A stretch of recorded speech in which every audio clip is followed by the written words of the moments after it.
ఉన్న బంగారాన్ని విడిపించి ఆ రోజు ఆన్లైన్ రేటుకే మేము కొంటాం. Sharma gold company. నమస్తే గురువుగారు. నమస్కారం అమ్మా. గురుగారు, ఫిబ్రవరి నెలలోని ద్వాదశ రాశుల్లో చివరి రాశి మీన రాశి అండి. అవును. సో మీన రాశి గలవారు ఏ విధంగా ఉండే అవకాశం ఉంటుంది? మీన రాశి అనగానే మనకి పూర్వభాద్ర 4వ పాదం, ఉత్తరాభాద్ర 1, 2, 3, 4 పాదాలు, రేవతి 1, 2, 3, 4 పాదాలు, ఈ నక్షత్రాలన్నీ మనకి మీన రాశిలోకి వస్తాయి. వీరికి చూసుకుంటే కనుక గురుబలం 100కు 100 ఉంది, ఎందుకంటే ద్వితీయ స్థానంలో చాలా బాగున్నాడు కాబట్టి. అలాగే రాశ్యాధిపతి అయిన గురువు కూడా గురువే అయ్యి ద్వితీయ స్థానంలో చాలా బాగున్నాడు. హార్డ్ వర్క్ బాగుంది, దైవబలం బాగుంది. అదృష్టకారకుడు మీన రాశికి యోగకారకుడు అయిన కుజుడు లాభస్థానంలో ఉచ్చలా ఉన్నాడు. సో అదృష్టం కూడా 100కు 100 ఉంది. ఒక్క 2 మైనస్ పాయింట్స్ ఏంటంటే ఏలినాటి శని నడవడం, వ్యయస్థానంలో శని ఉన్నాడు. ఎప్పటి వరకు ఉందండి ఏళ్ళనాటి శని? ఏలినాటి శని మొన్నే మొదలైంది, ఇంకా 6 సంవత్సరాల దాకా ఉంది. కానీ ఏం ప్రాబ్లం ఉండదు, ఎందుకంటే ప్రమాదం ఉండదు. ఎందుకంటే ఇప్పుడే ప్రారంభమైంది, అది కూడా శని స్వస్థానంలో కుంభంలో ఉన్నాడు కాబట్టి అంత ఉధృతంగా ఏముండదు. కాబట్టి ఖచ్చితంగా ఈ 2025 దాకా అయితే ఇబ్బంది ఏముండదు ఏలినాటి శని నుంచి అని చెప్పుకోవాలి. నెక్స్ట్ ఇంకొక మైనస్ పాయింట్ ఏంటంటే రాశిలోనే రాహు ఉన్నాడు. సో ఇందాక కన్యా రాశి వాళ్ళకి చెప్పుకున్నాం, కేతు రాశిలో అంటే స్ట్రెస్, స్ట్రెయిన్, మానసిక ఆందోళన, ఆలోచన, అధైర్యం, అనుమానం, అవమానం, అనారోగ్యం, చిన్న చిన్న యాక్సిడెంట్లు, దెబ్బలు, ఇవన్నీ కూడా దీంట్లో కలిసి ఉన్నాయి. అక్కడ కన్యా రాశి వారికి ఏమైందంటే గురుబలం లేదు కాబట్టి 100-100 అవన్నీ జరిగేందుకు అవకాశాలు ఉన్నాయి. కానీ ఇక్కడ మీన రాశి వారికి గురుబలం 100-100 ఉంది కాబట్టి ఇవన్నీ జస్ట్ 20-30% ఉంటాయి, ఉపశమనం. కానీ స్ట్రెస్, స్ట్రెయిన్, మానసిక ఆందోళన, ఆలోచన, అధైర్యం మటుకు తప్పదు, అది ఖచ్చితంగా ఉంటుంది. ఇక్కడ ఏముండదు కానీ బాగుంటుంది. అక్కడ ఎవరో ఇద్దరు మాట్లాడుకుంటున్నారు, మన గురించే మాట్లాడుకుంటున్నారు, ఎక్కడో ఏదో జరిగి నవ్వుతున్నారు, మనల్ని చూసే నవ్వుతున్నారు, ఇలాంటివన్నీ అనిపిస్తుంటాయి. మనం పట్టించుకోకూడదు, కాస్త ఎక్కువ ఆలోచిస్తారు. మనం పట్టించుకోకూడదు, మనం దాని జోలికి వెళ్ళకూడదు. కామ్గా ఉంటే అయిపోయింది. మనం రెట్టిస్తే అనవసరంగా దాన్ని ఇదవుతారు. కాబట్టి దాని జోలికి వెళ్ళకుండా ఉంటే చాలా మంచిది. ప్రస్తుతం మటుకు అదృష్టం 100కు 100 ఉంది కాబట్టి, దైవబలం 100కు 100 ఉంది కాబట్టి ఎలాంటి పనులైనా సరే మీకు ఖచ్చితంగా జరుగుతాయి. కొంచెం హార్డ్ వర్క్, స్మార్ట్ వర్క్, కష్టపడితే సరిపోతుంది. అలాగే దైవబలం బాగుంది కాబట్టి తీర్థయాత్రలు చేయడం, అలాగే దైవ దర్శనం చేసుకోవడం, గురువుని దర్శించడం, గురువు యొక్క బ్లెస్సింగ్స్ పొందడం. గురువు మెయిన్ సాధారణంగా ధనానికి కారకుడు, అలాగే గోల్డ్ కూడా కారకుడు అండి, సువర్ణానికి. అందుకే గోల్డ్, గురువు ఎల్లో కలర్. మనం ఇప్పుడు ఎల్లో కలర్ డ్రెస్ వేసుకున్నా, దాన్ని ఎక్కువగా ఇష్టపడుతున్నా, దాన్ని వేసుకున్నా కూడా మన గురువు చాలా బాగున్నట్టు.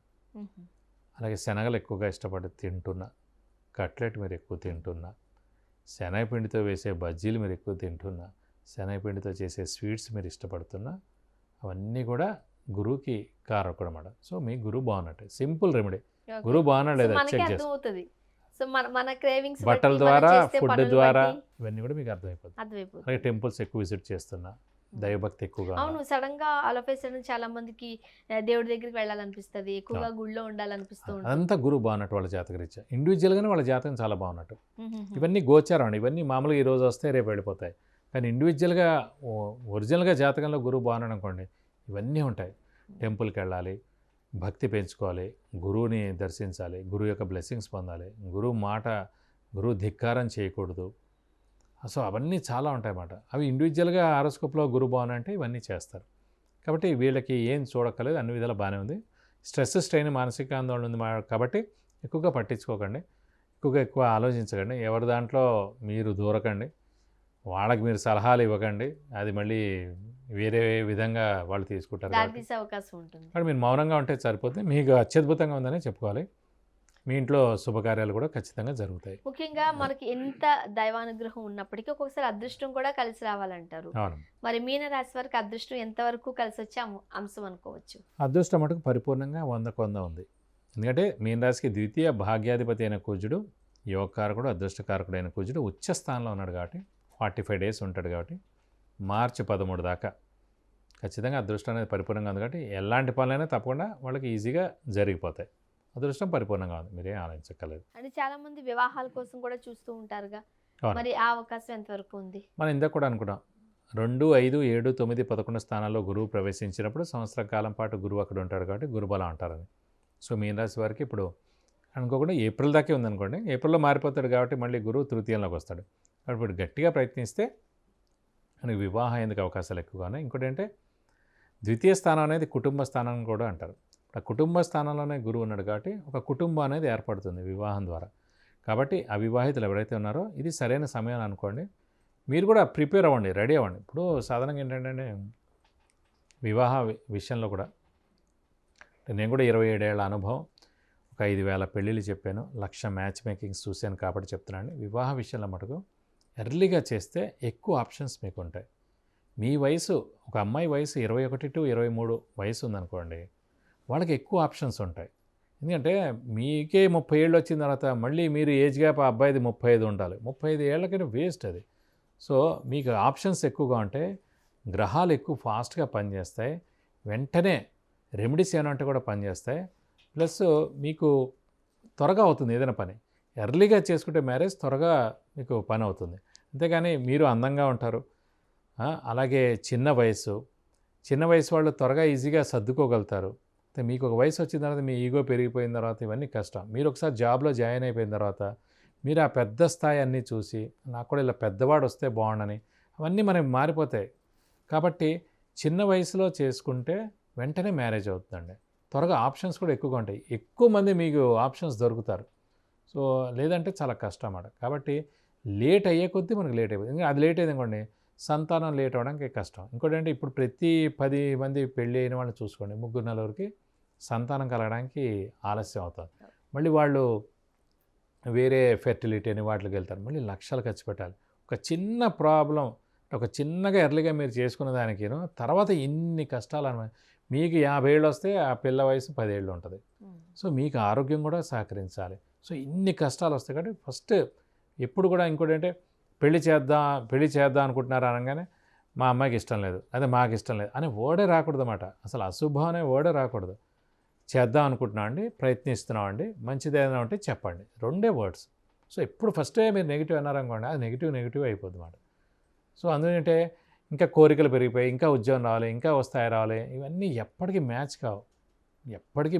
కాస్త ఇబ్బంది కలిగించే అంశాలే.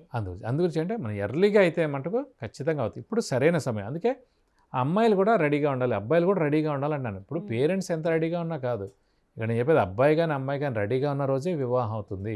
కాబట్టి మీరు రెడీ అవ్వండి. ఇంకా వయసు ఉందని అనుకోకండి. వయసు 5 నిమిషాల్లో వచ్చేస్తుంది మనం అనుకుంటాం. సో తర్వాత మళ్ళీ మన ఈ అందం ఉండదు, మన యొక్క ఇది ఉండదు, అన్నీ కూడా మారిపోతాయండి ఆటోమేటిక్గా. రైట్ టైంకి పర్ఫెక్ట్. 21 to 23 అమ్మాయిలకి, 25 to 28 అబ్బాయిలకి. ఇది సరైన సమయం. పూర్వం అందరిది అలాగే జరిగాయి, అందుకే అంత స్పీడ్గా జరిగాయి. ఇప్పుడు గుర్తుపెట్టుకోండి, ఇదివరకు ఆప్షన్స్ ఎన్ని ఉండేవి?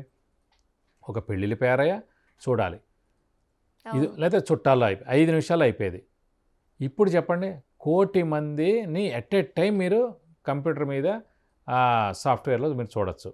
తెలుగు మ్యాట్రిమోనీలో మీరు 1,000,000 మందిని ఎట్ ఏ టైం చూడొచ్చు. మీరు కొట్టాలి జస్ట్ అంతే. మీరు ఏజ్ గ్యాప్ ఎంత ఉండాలని పెట్టడం, హైట్ ఎంత ఉండాలని పెట్టడం, మీ రిక్వైర్మెంట్లో మీ అందంగా ఉండాలా లేదా, సింగిల్ చైల్డా, శాలరీ ఎంత ఉండాలి, ఏం చదవాలి, మీరు జస్ట్ టైప్ చేసి వదిలేస్తే 1,00,000 ఆప్షన్స్ వస్తాయి. 1,00,000 ఆప్షన్స్ వచ్చినా మినిమం 3-4 ఏళ్ళు అయితే కానీ పెళ్ళి అవ్వట్లేదు. మరి చెప్పండి, ఆప్షన్స్ అన్నీ ఉన్నాయి కదా. సో అందుకంటే మన వయసే ఇంపార్టెంట్. మీ వయసు చిన్నదైతే ఆప్షన్స్ మీకు ఎక్కువగా ఉంటాయి, వయసు పెద్దదైతే 1,000,000 ఆప్షన్స్ ఉన్నా మీకు వివాహం ఆలస్యం అవుతుంది. ఇప్పుడు మీనరాశి వారు ఎటువంటి పరిష్కార మార్గాలు పాటిస్తే మంచిదంటారు? ముఖ్యంగా మీనరాశి వారికి మటుకు ప్రస్తుతం ఈ శని ఇంపాక్ట్ ఉన్నా కూడా అంత ఇబ్బందికరం కాదండి. కానీ రాహు ఇంపాక్ట్ ఎక్కువ కాబట్టి, రాశిలో రాహు ఉన్నాడు కాబట్టి అది స్ట్రెస్, స్ట్రెయిన్, మానసిక ఆందోళన, ఎక్కువగా అనారోగ్యం చేయడం, అధైర్యపడడం ఇవన్నీ అవుతాయి. కాబట్టి ఖచ్చితంగా వాళ్ళు అమ్మవారిని ఎక్కువగా ఆరాధించాలి. ప్రతిరోజు వీలైతే అమ్మవారి అష్టోత్తరం చదువుకుంటే మంచిది. అలాగే వీలైతే ప్రతి శుక్రవారం అమ్మవారి టెంపుల్కి వెళ్ళి 41 ప్రదక్షిణాలు చేసుకుంటే చాలా మంచిది. వీలైతే కనుక అమ్మవారికి ఏమైనా అష్టోత్తరం కానీ, అభిషేకం కానీ, అర్చన కానీ ఏమైనా చేయిస్తే కూడా చాలా మంచిది. ఫిబ్రవరి నెలలోని 12 రాశుల్లో మీనరాశి వారికి ఏ విధంగా ఉండే అవకాశం ఉంది, అలానే చక్కటి పరిష్కార మార్గాలు అందించారు. ధన్యవాదాలండి. నమస్కారం.